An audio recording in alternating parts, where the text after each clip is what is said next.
Hello दोस्तों। आज मैं आपसे बात करूंगा कैश ट्रांजैक्शंस के बारे में। जनरली लोगों को ये कन्फ्यूजन रहता है, उन्हें अवेयरनेस नहीं रहती या वो इस बात से परेशान रहते हैं कि हम घर में कितना कैश रख सकते हैं। क्योंकि अक्सर पेपर में पढ़ने में आता है कि भाई उसके यहाँ से इतना कैश मिला और इनकम टैक्स वालों ने उसको परेशान किया। तो ये सब जो बड़ा कन्फ्यूजन लोगों के दिमाग में है कैश ट्रांजेक्शन्स के बारे में। तो आज मैं इसके बारे में बात करूंगा। मैं मेनली दो चीज़ों के बारे में आज आपसे बात करूंगा। एक तो ये करूंगा कि हम घर में कैश, फिजिकल कैश कितना रख सकते हैं।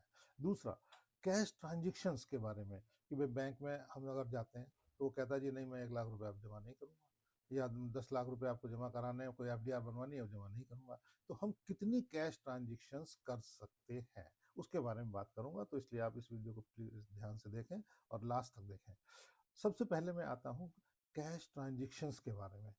देखिए, आप कैश ट्रांजेक्शन्स कितनी भी कर सकते हैं। आपको लग रहा है ना अजीब सा कि भाई मैं क्या कह रहा हूँ। एक तरफ तो मैं कह रहा हूँ कि भाई कैश ट्रांजेक्शन ज़्यादा नहीं कर सकते, एक तरफ मैं कह रहा हूँ कि भाई कितनी भी कर सकते हैं। हम कैश ट्रांजेक्शन्स कितनी भी कर सकते हैं, लेकिन अगर हम एक लिमिट से ज़्यादा, जितनी की लिमिट्स हमें इनकम टैक्स एक्ट में दी गई हैं उससे ज़्यादा कैश ट्रांजेक्शन्स करते हैं तो हमें इनकम टैक्स का नोटिस आएगा। और जब नोटिस आएगा तो हमें एक्सप्लेन करनी पड़ेंगी चीज़ें कि भाई हमारे पास कैश कहाँ से आया, क्यों आया, या इसका क्या सोर्स था। और हम अगर उसको एक्सप्लेन नहीं कर पाते हैं तो हमारे पास हैवी टैक्स बर्डन लगता है बहुत ज़्यादा। तो इसलिए हमें ये ध्यान रखना है कि जो हमें एक्ट कहता है या जितनी के लिए हम प्रेस्क्राइब्ड हैं, जितनी ट्रांजेक्शन्स हमें कर सकते हैं हम उतनी करें, ताकि कल को हमें कोई प्रॉब्लम ना हो। तो इसलिए मैं आपसे बताता हूँ सबसे पहले कैश ट्रांजेक्शन्स हम कितनी कर सकते हैं विदाउट, जिससे कि हमारे ऊपर कोई लायबिलिटी ना आए, कोई इनकम टैक्स नोटिस ना आए। दोस्तों, सबसे पहला है कि हम अपने बैंक अकाउंट्स में कितना कैश जमा कर सकते हैं या बैंक में कैश निकाल सकते हैं, उस लिमिट्स के बारे में बात करूंगा। इसके लिए सबसे पहले दोस्तों, एक जो हमें कंफ्यूजन लोगों को रहता है कि भाई हमारा दो बैंक में अकाउंट है, एसबीआई में, आईसीसीआई में, एचडीएफसी में, किसी बैंक में। तो वो ये सोचते हैं कि अगर हमें मान लिया 10 लाख रुपए जमा करने हैं, 5 लाख रुपए जमा करने हैं, तो हम इसको बजाय एक बैंक के 4 बैंकों में कर दें, हम 10 बैंक खुलवा लें। बैंक तो रेस्ट्रिक्ट नहीं करता हमें, हम कितने भी अकाउंट खोल सकते हैं। तो वो ये सोचते हैं कि अगर मैंने 10 लाख रुपए जमा किया था और मैंने 10 बैंकों में जमा कर दिया, तो मैंने तो 1 ही लाख रुपए जमा किया एक बैंक में। नहीं नहीं दोस्तों, ऐसा नहीं है। आज की डेट में आपका आधार और पैन दोनों लिंक्ड है, और दोनों लिंक, आधार आपका लिंक्ड है इनकम टैक्स एक्ट से। तो इसलिए आप ये समझिए कि अगर आपके एक से ज़्यादा बैंक अकाउंट हैं तो वो जो लिमिट्स हैं वो आपकी सारे के लिए एप्लीकेबल हैं। अगर आपने एक बैंक में 10 लाख जमा किया है या 10 बैंक में 1 1 लाख रुपए जमा करके किया है, तो वो 10 लाख ही लिमिट्स है।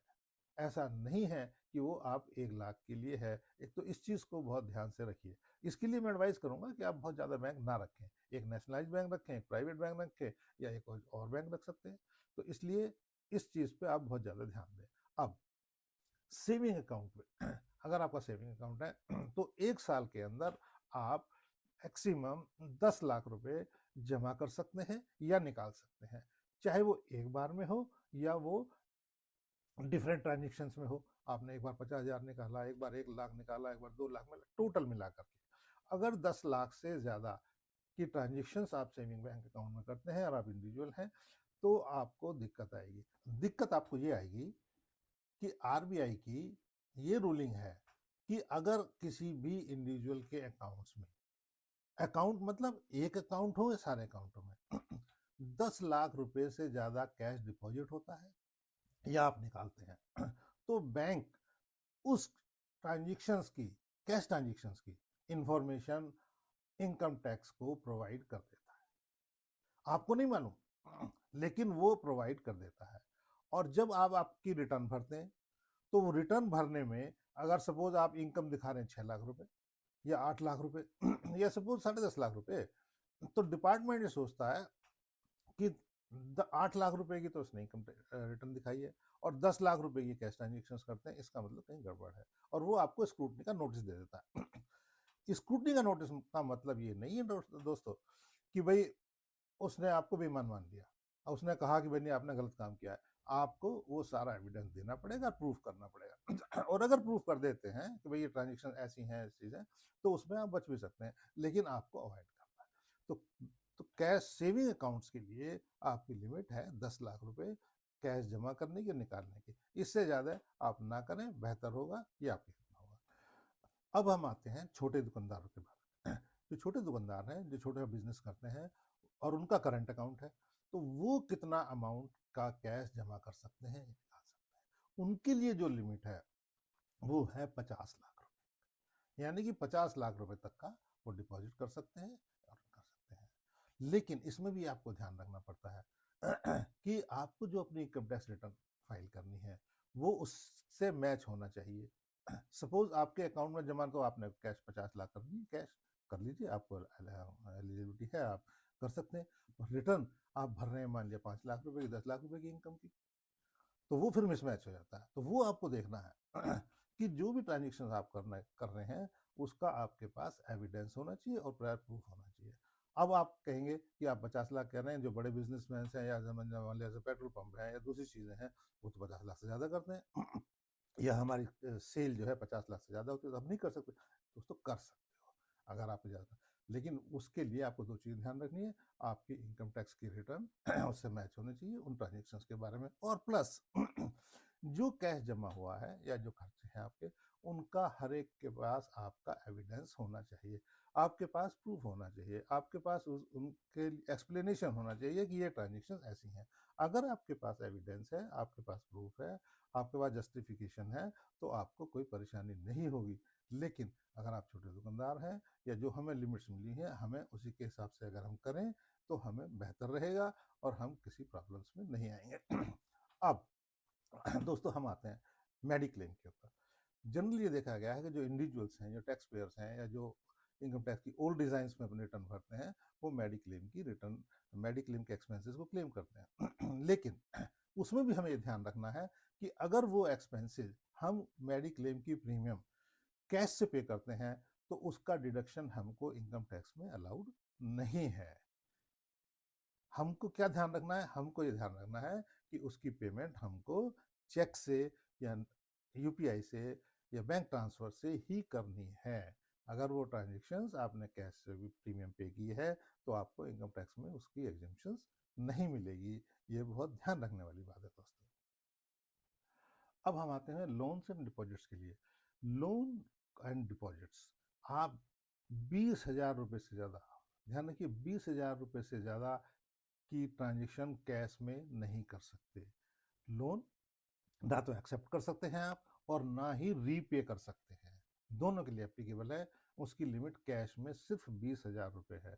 अगर उसका कोई आपने लोन ले रखा है और 20,000 से ज़्यादा आप कैश में पे कर सकते हैं, तो अलाउड नहीं होगा, आपके ऊपर टैक्स लायबिलिटी आ जाएगी। तो ध्यान रखिए कि हमें 20,000 से ज़्यादा की ट्रांजेक्शन उस अकाउंट में नहीं करनी है। अब हम आते हैं दोस्तों, जो सैलरी क्लास पर्सन हैं या जो और इंडिविजुअल्स अपनी रिटर्न भरते हैं, वो डोनेशन देते हैं, क्योंकि उनको इनकम टैक्स में एग्जेम्पशन है टीजी के अंदर।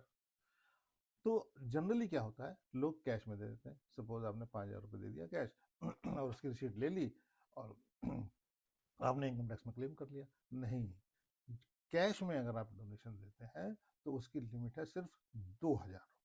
तो आपको ये ध्यान रखना है कि कैश में डोनेशन आपको 2,000 रुपये से ज़्यादा नहीं देना है, बाकी आपको चेक से, एनएफटी से या बैंक ट्रांजेक्शन से देनी है, अगर आपको उसका एग्जेम्पशन इनकम टैक्स रिटर्न में लेना है तो। और नहीं लेना है तो फिर अलग बात है, फिर तो आप अगर उसका अकाउंट फॉर आपको करना ही नहीं है। तो ये आप ध्यान रखें, ठीक है। अब दोस्तों मैं एक और महत्वपूर्ण चीज़ पे आता हूँ, वो है प्रॉपर्टी की ट्रांजेक्शन्स। जब आप कोई प्रॉपर्टी खरीदते हैं या कोई प्रॉपर्टी बेचते हैं, तो ये तो नेचुरल बात है कि कुछ ना कुछ ट्रांजेक्शन कैश में होती है। लेकिन एज पर लॉ आपको क्या करना है? एज पर लॉ आपको जो कैश का पैसा लेना है वो आप मत लीजिए। कैश में जो आप ट्रांजेक्शन्स कर सकते हैं प्रॉपर्टी की खरीद बिक्री में, दोस्तों ध्यान रखिए, 20,000 रुपये उसकी लिमिट है सिर्फ। 20,000 रुपये से ज़्यादा आप कैश नहीं ले सकते हैं और ना ही दे सकते हैं। बहुत बहुत बहुत ध्यान रखिए, कई बार ऐसा होता है कि आपको रजिस्ट्री करानी है 50 लाख की, लास्ट मोमेंट पे कोई आपका चेक बाउंस हो गया या कुछ हो गया, आपने सिर्फ 45 लाख रुपए चेक्स में दिए हुए हैं, तो आपने डीड में लिखवा दिया 5 लाख रुपए कैश, कैश दिए या कुछ दिए। दोस्तों मत करिए। कैश की लिमिट 20,000 रुपये है प्रॉपर्टी ट्रांजेक्शन्स में, इसे ध्यान से नोट करिए। 20,000 रुपये से ज़्यादा की कैश ट्रांजेक्शन्स, कैश की प्रॉपर्टी की सेल परचेज में मत करिए। अब दोस्तों जनरली ये देखा गया है कि सीनियर सिटीजन्स के केस में, या घर में लेडीज़ हैं उनके केस में, या इंडिविजुअल्स के केस में भी उनके पास कैश है, तो वो क्या काम करते हैं, कैश से एफडीआर बनवा लेते हैं बैंक में जा करके। वो सोचते हैं भाई सेफ है, इनकम टैक्स में भी हमें कोई दिक्कत नहीं होगी, और हमारे पास ब्याज हर महीने आता रहेगा, हम अपना खर्च चलाते रहेंगे। लेकिन नहीं दोस्तों, एफडीआर के अंदर आपको एफडीआर 10 लाख रुपए से ज़्यादा की कैश में नहीं बनवानी है। अगर आप एफडीआर बनवाते हैं और वो उस कैश से बनवाते हैं और वो 10 लाख से ज़्यादा की है, तो आप मुश्किल में आएंगे, क्योंकि उसकी इंफॉर्मेशन बैंक जो है वो इनकम टैक्स को दे देगा, और फिर आपसे इनकम टैक्स वाले पूछेंगे कि भाई आपने ऐसा क्यों किया। फिर आपको सारे एविडेंस दिखाने पड़ेंगे या दिखाने पड़ेंगे, नहीं होगा तो फिर आप पे टैक्स लगेगा। इसलिए अवॉइड करिए, कैश में आपने एफडीआर 10 लाख से ज़्यादा की नहीं बनवानी। अब दोस्तों हम आते हैं शादी या इवेंट्स के बारे में। दोस्तों जो लिमिट है शादी या इवेंट्स में कैश में खर्च करने की, वो है 2 लाख रुपए। आप 2 लाख रुपए कैश में खर्च कर सकते हैं। इससे ज़्यादा अगर आपको खर्च करने हैं तो एडवाइजेबल है कि आप जो है बैंक ट्रांजेक्शन्स के थ्रू आप करें, आप दिक्कत में नहीं आए। दोस्तों अब मैं आता हूँ सबसे महत्वपूर्ण सवाल पे जो कि सबसे ज़्यादा लोगों को परेशान करता है, वो ये है कि भाई हम घर में कितना कैश रख सकते हैं, है ना। तो इसके लिए दोस्तों मैं आपसे कह रहा हूँ कि देयर इज़ नो लिमिट, आप कितना भी रख सकते हैं। हुई ना अजीब सी बात, आपको लग रहा है ना अजीब सी बात, कि एक तरफ तो रोज हम टीवी में सुनते हैं कि घर से कैश पकड़ा गया और आप कह रहे हैं कि कोई लिमिट ही नहीं है, कि जब लिमिट नहीं है तो फिर क्यों ऐसा। सच कह रहा हूँ दोस्तों, ऐसा कोई लिमिट नहीं है कि आप इतने से ज़्यादा कैश नहीं रख सकते। लेकिन लेकिन होता क्या है, आपके पास कैश तो है, लेकिन उसका जस्टिफिकेशन नहीं है कि ये कैश कहाँ से आया। अगर आपके पास पूरा जस्टिफिकेशन है, पूरा एविडेंस है, पूरा पेपर्स हैं, तो आपको कोई परेशान नहीं करेगा, ना कैश आपका जब्त होगा, ना आपके ऊपर टैक्स लगेगा। लेकिन होता क्या है, कैश तो मिल गया आपके पास 5 लाख रुपए 10 लाख रुपए, लेकिन एविडेंस है नहीं।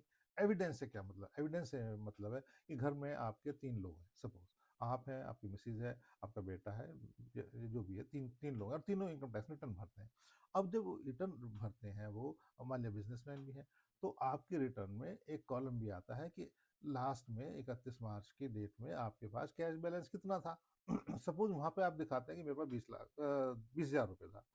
अब तीनों मिला करके एक 20 हजार, एक 30 हजार, एक 50 हजार दिखाते हैं, तो 1 लाख रुपए हुआ। तो अब आप की लिमिट घर में कैश रखने की कितनी होगी, 1 लाख रुपए। तो भाई जब 1 लाख था तो 1 लाख ही होना चाहिए ना, तो अगर 10 लाख मिल रहा है तो फिर 9 लाख रुपए कहाँ से आया।